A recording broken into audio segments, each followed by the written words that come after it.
बेटा तुम यहाँ काम करते हो? जी हाँ।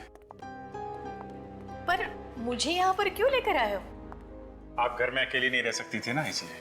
बैठे, मुझे यहाँ थोड़ा सा काम है। हाँ जैसे ही काम खत्म हो जाएगा हम लोग घर चलेंगे। ठीक है।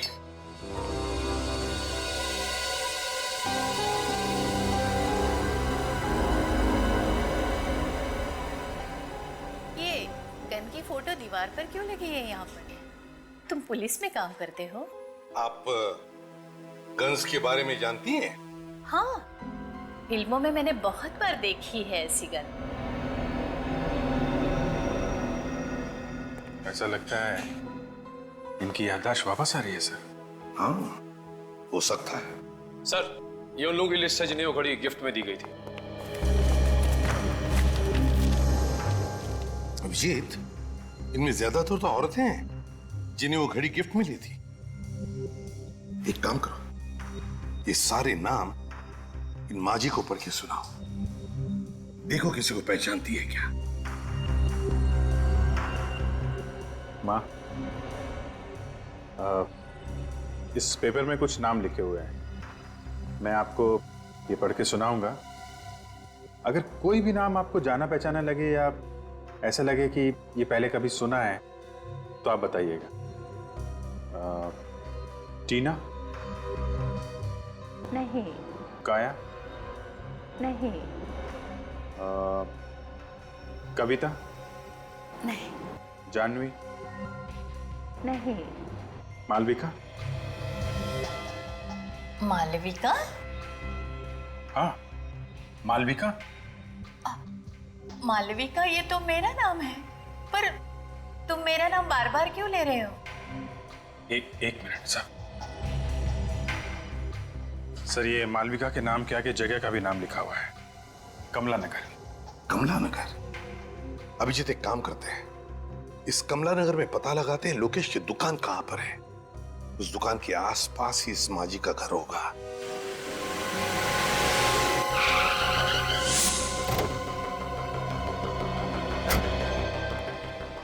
एक्सक्यूज मी, जरा ये फोटो देखिए, इन्हें पहचानते हैं आप? ये आसपास इसी एरिया में कहीं रहती है। आप लोग कौन है? सीआईडी। इन्हें पहचानते हैं आप? ये तो मालविका जी है। क्या हुआ इन्हें? इन्हें किसी ने मारने की कोशिश की है। कहाँ रहती हैं ये? साहब, सामने वाली गली में चले जाइए, वहाँ श्रद्धा एन्क्लेव है, उसी में रहते। Thank you sir. Malvika ji कल से गायब हैं, पर उनके परिवार वाले उनको ढूंढ नहीं रहे। कोशिश तो कर ही रहे होंगे, क्या पता अभी भी ढूंढ ही रहे हैं। आप लोग कौन है? अरे अभिजीत बेटा, तुम यहाँ अचानक? आप पहचानते हैं मुझे? आओ अंदर आओ, मजाक बंद करो, तुम्हारी पुरानी आदत है। ये आपने इनकी बात का जवाब नहीं दिया। आप कैसे जानते हैं? भाई बहुत दिनों के बाद मिले ना, इसलिए भूल गए होंगे। ये देखो अभिजीत, मेरा बेटा प्रीतम। प्रीतम? प्रीतम मेरा बेटा, तुम्हारा दोस्त। अरे बचपन में तुम साथ साथ खेला करते थे, एक साथ पढ़ते थे। ये लोग मुझे जानते हैं, तभी मालविका जी मुझे बेटा कह रही थी। अभिजीत बेटा, अब माफ करना अंकल, मुझे कुछ याद नहीं आ रहा है। याद नहीं आ रहा है? पर क्यों बेटा? वो ऐसा है कि अभिजीत सर को सिर में काफी साल पहले चोट लग गई थी, इसलिए बचपन का उन्हें कुछ भी याद नहीं। लेकिन उसे कुछ याद ही नहीं आता सर, यहाँ तक कि अपना नाम भी भूल गया हूँ। तभी मैं कहूँ कि अभिजीत अपने उमेश अंकल को कैसे भूल गए। खैर कोई बात नहीं, कम से कम तुम घर आए तो।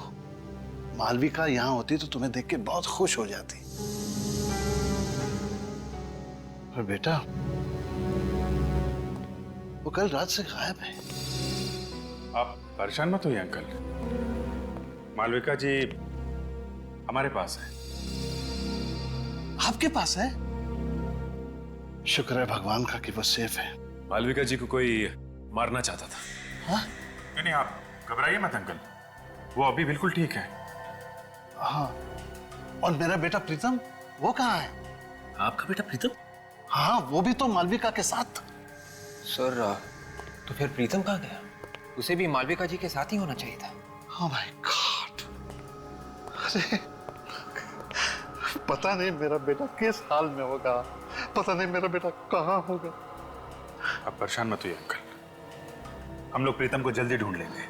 आप ये बताइए ये लोग कहाँ से गायब हुए, कैसे गायब हुए? बेटा कल रात दोनों माँ बेटा शॉपिंग करने गए थे और रात को तकरीबन 10 बजे मालविका ने मुझे फोन किया और कहने लगी कि हम लोग गोल मार्केट में हैं, ऑटो स्ट्राइक है तो हमें लेने आ जाओ। तो आप उन्हें लेने गए थे?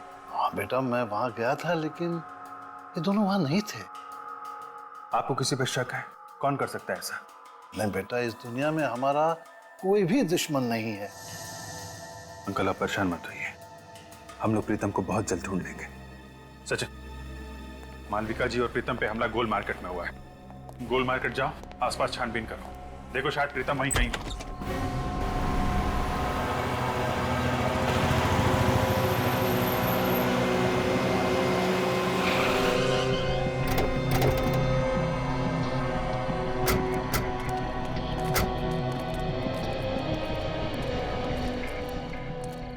दस बजे तक तो सारी दुकानें बंद हो जाती हैं यहाँ पे।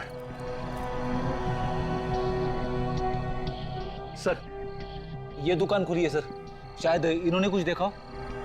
दुकान आज खुली है तो शायद कल भी खुली हुई होगी, पूछते हैं इससे। अरे सुनिए भाई साहब, जरा एक फोटो देखिए। कल रात आपने इस औरत इस आदमी को यहाँ आसपास देखा ना? हाँ देखा था सर, कल रात ये यहीं पे खड़े थे। जब आप दुकान बंद कर रहे थे कल, तब ये लोग यहीं पर थे? हाँ सर, तभी दोनों फोन बूथ के पास ही खड़े हुए थे, शायद किसी का इंतजार कर रहे थे। ओह, thank you. It's okay.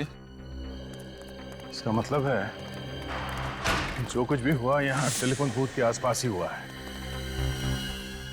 Sir इन पैसे मांगने वाले लोगों से पूछ के देखे, ये रात भर यहीं पे रहते।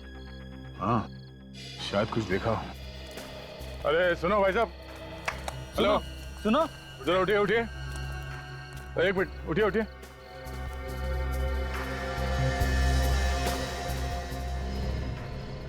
जरा ये फोटो देखिए, इन दोनों को यहाँ पे देखा था कल रात को आसपास कहीं पे? नहीं साहब, हमने तो नहीं देखा है। तो ध्यान से देखिए। नहीं देखा साहब। अच्छा अच्छा, यहाँ पे कोई गड़बड़ हुई थी कल रात? कोई लड़ाई झगड़ा कुछ? नहीं साहब, कोई लड़ाई झगड़ा तो नहीं हुआ था, लेकिन कल रात किसी ने टेलीफोन खराब कर दिया था। फोन खराब कर दिया? वो हमारी बेचारी कांति का जरूरी फोन आने वाला था, वो भी बहुत परेशान थी। कौन सा जरूरी फोन आने वाला था? बुलाओ उसे। साहब वो तो अपना बोरिया बिस्तरा बांध के सुबह ही चली गई। क्या कमाल है, पीसीओ पे काम का कॉल आने वाला था इस कांति का, और ये पीसीओ अचानक खराब हो जाता है, और ये कांति बोरिया बिस्तर बांधकर यहां से गायब हो जाती है। मामला कुछ और ही है। जहां पे मालविका जी बेहोश पड़ी थी वहां पे फिर से चल के देखते हैं।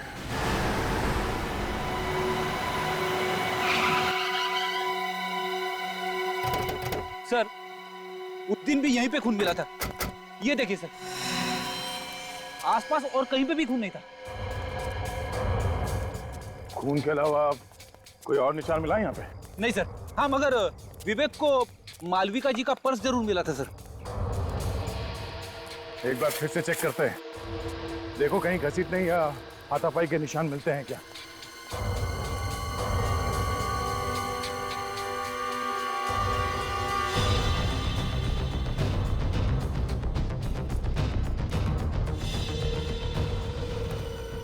सर यहाँ से किसी को जंगल में घसीटा गया है सर, घसीटने के निशान। तो इसी तरफ ढूंढते हैं, शायद कोई सबूत मिल जाए।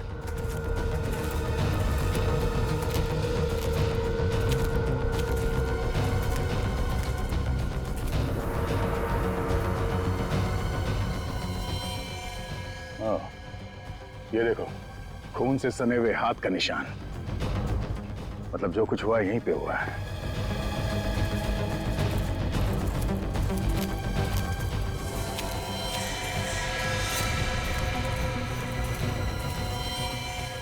मेरा बेटा प्रीतम। सर ये तो प्रीतम है, मालविका जी का बेटा। अब जिंदा है मगर बेहोश है, इसे जल्दी से हॉस्पिटल लेके जाना पड़ेगा। उठाओ इसे। संभाल के। तो लगता है मालविका जी इसी के बारे में बात कर रही थी कि इसकी जान खतरे में। हाँ, दोनों को मारने की कोशिश की और फिर यहाँ पे लाके फेंक दिया।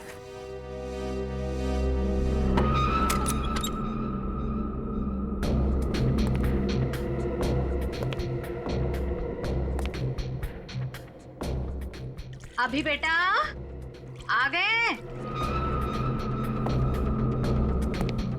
क्या हुआ, बोलते क्यों नहीं? अच्छा बैठो बैठो, मैं चाय लेकर आ रही हूँ तुम्हारे लिए।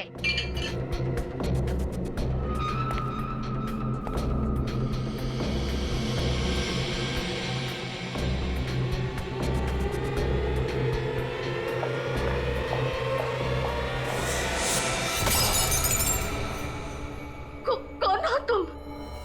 तुम्हारी मौत। क्यों मारना चाहते हो मुझे? सवाल जवाब बंद।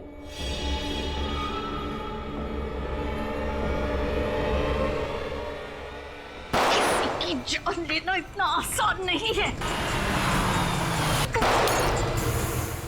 आपकी गले से गोली की आवाज? गोली की आवाज? मेरे तो पैर पे कांस्टेबल रखा था और गन मेरे पास है। चंदू, चंदू,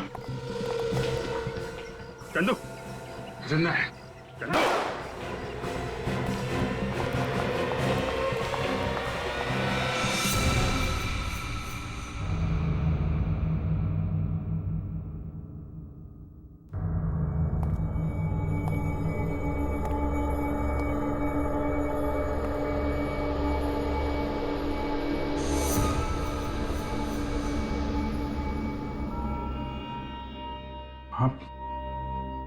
आप ठीक हो माँ? मालविका,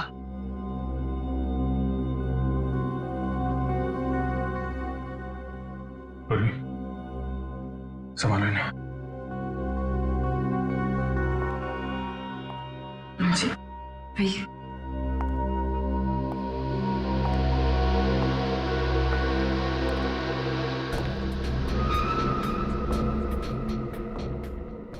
Dead.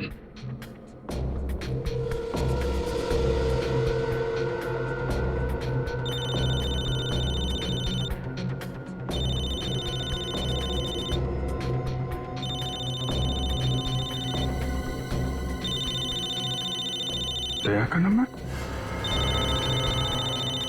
दया इसके मोबाइल पे क्यों फोन कर रहा है? मॉरिस? मॉरिस? हाँ हाँ, यही तो है मॉरिस।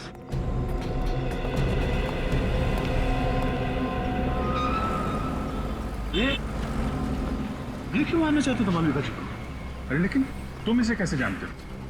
अभिजीत, जहाँ पे मालविका जी पे हमला हुआ था वहाँ पे एक पब्लिक टेलीफोन बूथ है।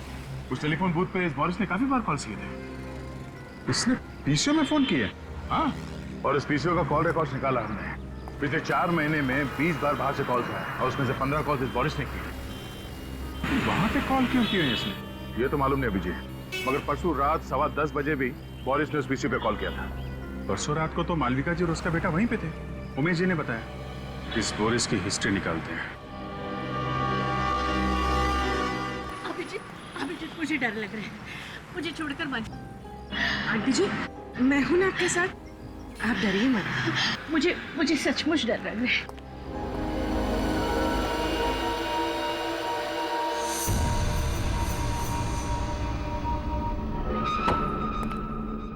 घर तो खुला पड़ा है, लगता है बोरिस अकेला रहता था।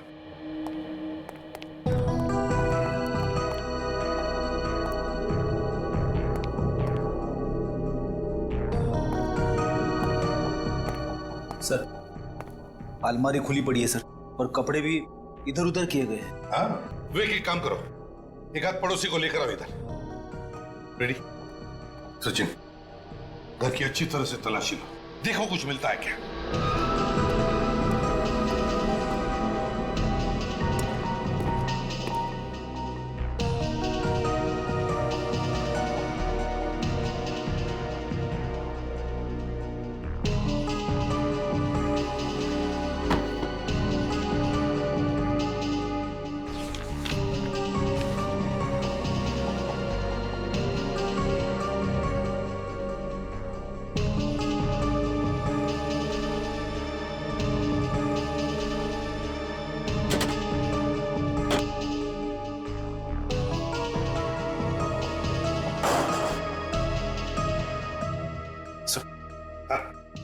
कुछ पैसे मिले अंदर से बस। चल, ये कैसा पेपर है सर? फ्रेडी, मृत्यु प्रमाण पत्र है ये, डेथ सर्टिफिकेट, ध्यानचंद हॉस्पिटल। लगता है स्याही गिर गई इसलिए यहाँ फेंक दिया। सर डेथ सर्टिफिकेट बोरिस के घर पे क्या करा था? वही तो, ध्यानचंद हॉस्पिटल का ब्लैंक डेथ सर्टिफिकेट बोरिस के घर में। किसकी मौत का इंतजाम है ये? साहब,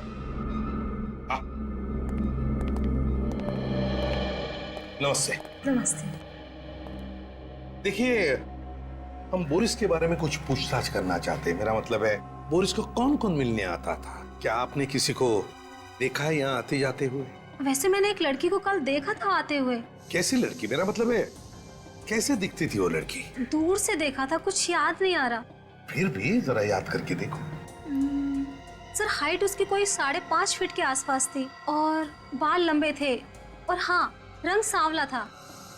ये हुलिया तो कांति का है, वो जो टेलीफोन बूथ के आसपास पैसे मांगती है।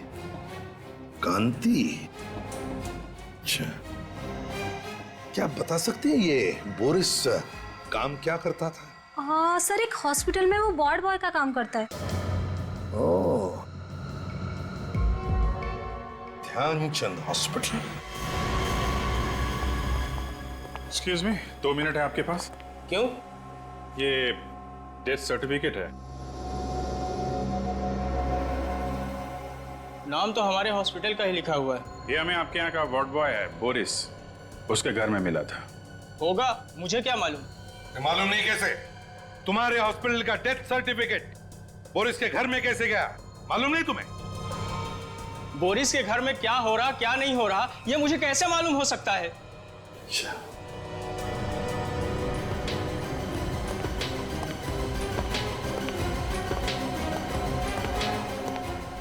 ठीक से जवाब नहीं दे सकते। मेरा टाइम खराब मत करो।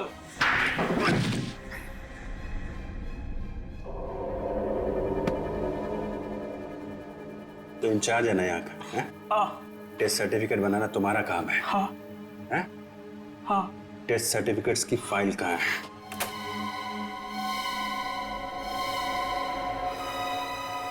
सर ये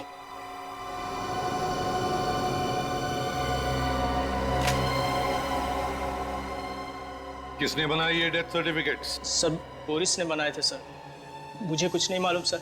उसने मुझे पैसे दिए थे सर सर्टिफिकेट बनाने के, लेकिन ये लोग इस हॉस्पिटल में नहीं मरे थे सर। तो फिर कहाँ हुई है मौत? मुझे नहीं पता सर, मगर बोरिस चाहता था कि इनके डेथ सर्टिफिकेट इसी हॉस्पिटल से इशू किए जाए। ये हॉस्पिटल क्या बोरिस चलाता था? हाँ? सर, हाँ? अजीब बात है, सब मरने वाले सर एक ही कंपनी में काम करते थे, जेल्टा। ये क्या चक्कर है? हाँ? मुझे कुछ नहीं पता सर। 3 और सर्टिफिकेट थे, वो लोग भी इसी कंपनी में काम करते थे।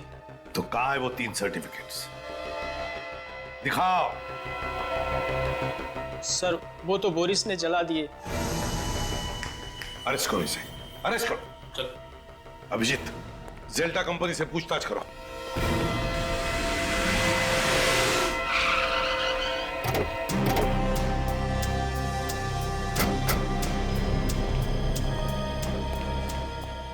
Excuse me. जी बोलिए।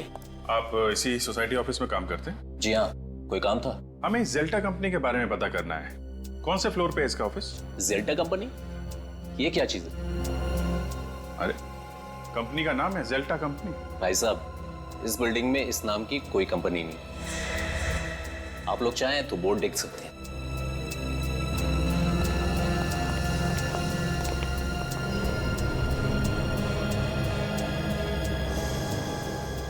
सर इस बोर्ड पे तो जेल्टा कंपनी का नाम ही नहीं है।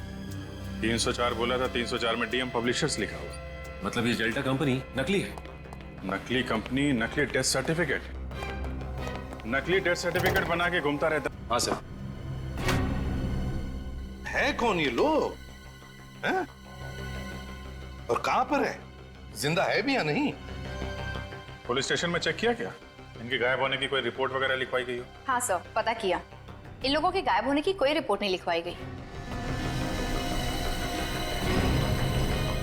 टाई दोनों ने एक जैसी पहनी है, कीमती कपड़े हैं, काफी महंगे हैं, लेकिन इन्हें देख के ऐसा लगता नहीं है कि इतने महंगे कपड़े ये लोग खरीद सकते हैं सर। ये सारे के सारे लोग अमीर नहीं है, अमीर दिखाए गए हैं। सर कहीं ऐसा तो नहीं कि ये सारे लोग कांति के साथ के लोग हों? वो भी उसी दिन से गायब है जिस दिन मालविका जी पे हमला हुआ था। अभिजीत, मुझे तो लगता है कांति और ये लोग, इनका कोई ना कोई संबंध जरूर है। इस गोल मार्केट में जाकर फिर से पूछताछ करनी पड़ेगी।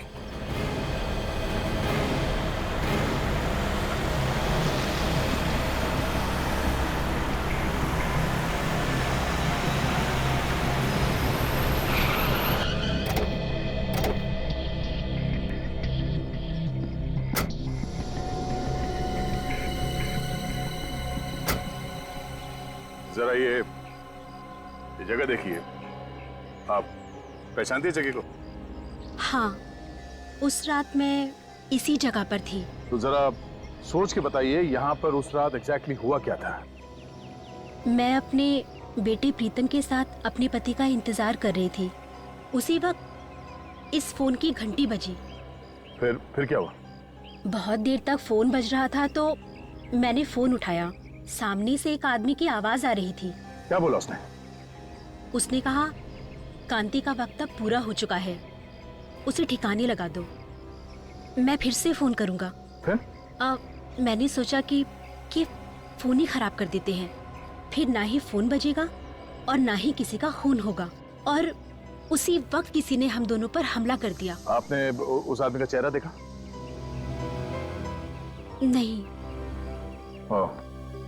ठीक है पूर्वी, इन्हें घर छोड़ने का इंतजाम करो। आप घर जाइए। जी।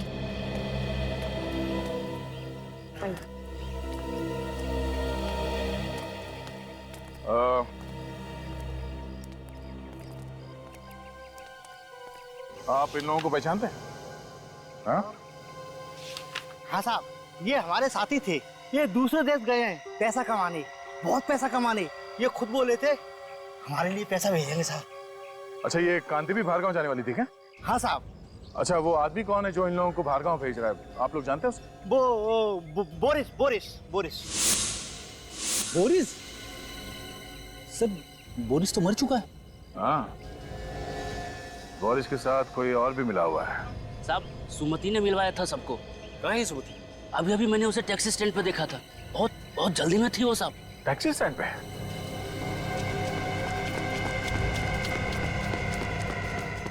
अरे सुनो भाई साहब, क्या अभी थोड़ी देर पहले एक पैसे मांगने वाली लड़की टैक्सी लेके गई थी? हाँ गई ना साहब, अमित लेके गया उसको। अमित? तुम अमित को जानते हो? हाँ साहब, मेरा सगा वाला है वो। अच्छा, उसका नंबर है? नंबर तो जरा। एक काम करो, अपने मोबाइल से उसे फोन लगाओ। सर मेरे मोबाइल से?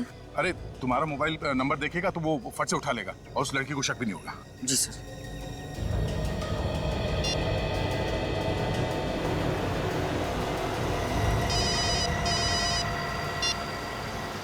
हेलो, बिना कुछ पूछे मेरी बात ध्यान से सुनो। मैं एक सीआईडी ऑफिसर बोल रहा हूँ। जो लड़की तुम्हारे टैक्सी में बैठी है उसे बिल्कुल पता नहीं चलना चाहिए कि तुम एक सीआईडी ऑफिसर से बात करो। हाँ बोलो भैया।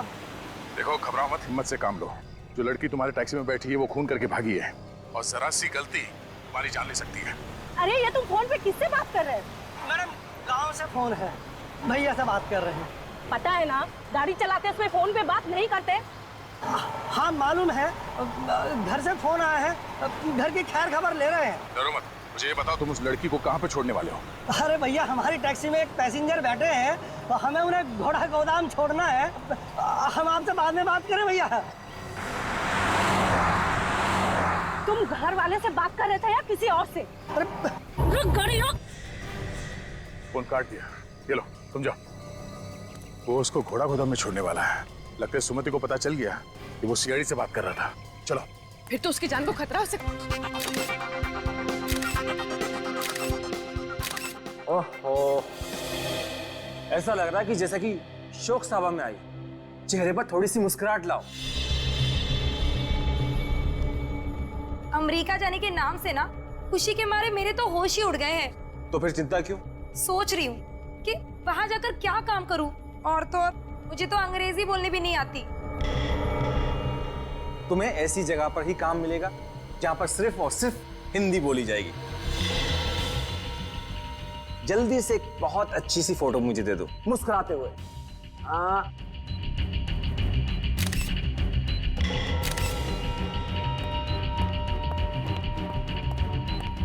तुम फोटो ही खींचते रहोगे क्या? चलो निकलने की तैयारी करो। क्यों, क्या हुआ? सीआईडी वाले कुत्तों की तरह पीछे पड़े हुए हैं। ये सीआईडी वाले भी ना। तुम जल्दी से इसे निपटाओ और हाँ, देर मत करना, जल्दी करो। ठीक है, मैं अपना काम जल्दी से खत्म करता हूँ। सुमति, भगवान तुम्हारा भला जरूर करेगा। हम लोगों की तो दुनिया ही सुधार दी तुमने। देखना, मैं अमेरिका जाकर बहुत पैसे कमाऊंगी, एक नई दुनिया बसाऊंगी और मैं भी ऐसे ही लोगों की मदद करूंगी ताकि कभी किसी को भीख मांगने की जरूरत ना पड़े। ये सब करने की जरूरत ही नहीं पड़ेगी। ये क्या कर रहे हो आप? चाकू लग जाएगा मुझे। इसलिए तो गर्दन पर रखा हुआ है। क्या कर रहे हो? छोड़ो मुझे, छोड़ो, छोड़ो मुझे, छोड़ो मुझे, पकड़ उसको, छोड़ो मुझे, पकड़।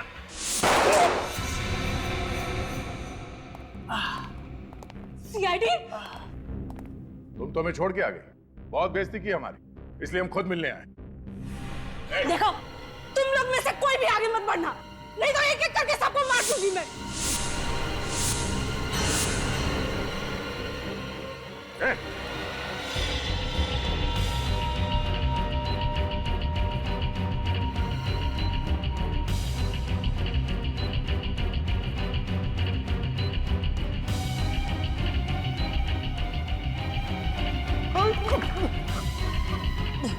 तू तो वही है ना, जिसका इंश्योरेंस ऑफिसर गोल मार्केट में? हाँ, मैं वही हूँ।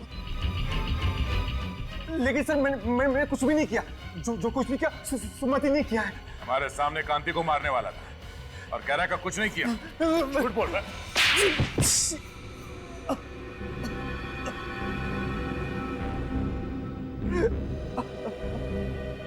हाँ, मुझसे बहुत बड़ी गलती हो गई, बहुत बड़ी गलती। मैंने ही खून किए हैं। क्यों किया तुमने ये खून? इंश्योरेंस के पैसे के लिए।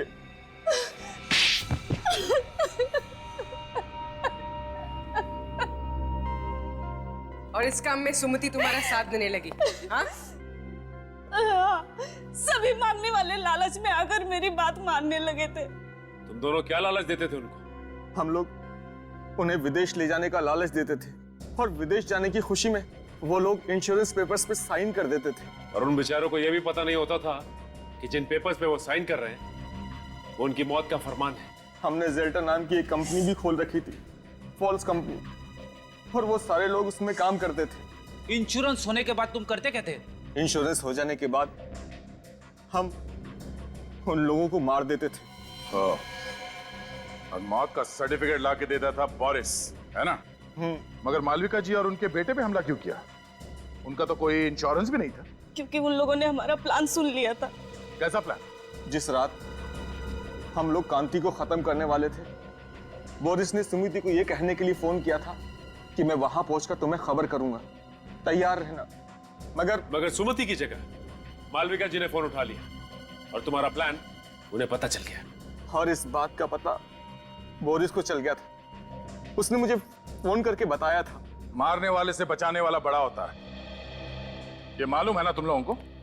हाँ, तुम्हारे पाप का घड़ा भर गया था, इसीलिए उसे फोड़ने के लिए ऊपर वाले ने मालविका जी और उनके बेटे को भेजा, मगर तुमने उन्हें भी मारने की कोशिश की। 7 बेगुनाह लोगों का खून किया तुम लोगों ने। तुम लोगों को कहीं भी माफी नहीं मिलेगी। फांसी होगी तुम दोनों को, फांसी।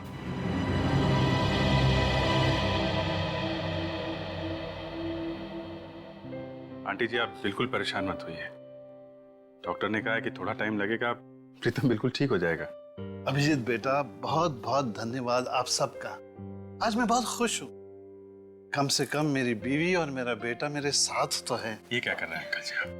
सीआईडी वाले ना होते तो आज हम भी इस दुनिया में नहीं होते। आपने भी बहुत बहादुरी का काम किया आंटी जी। बस बस बस, आंटी कह के मुझे पराया मत कर। माँ कहना मुझे अच्छा लगेगा। वैसे भी तुम्हारे रूप में मुझे और एक बेटा मिल गया है। बेटा, पुरानी याद वापस आए या ना आए, तुम यहाँ जरूर आते जाते रहे।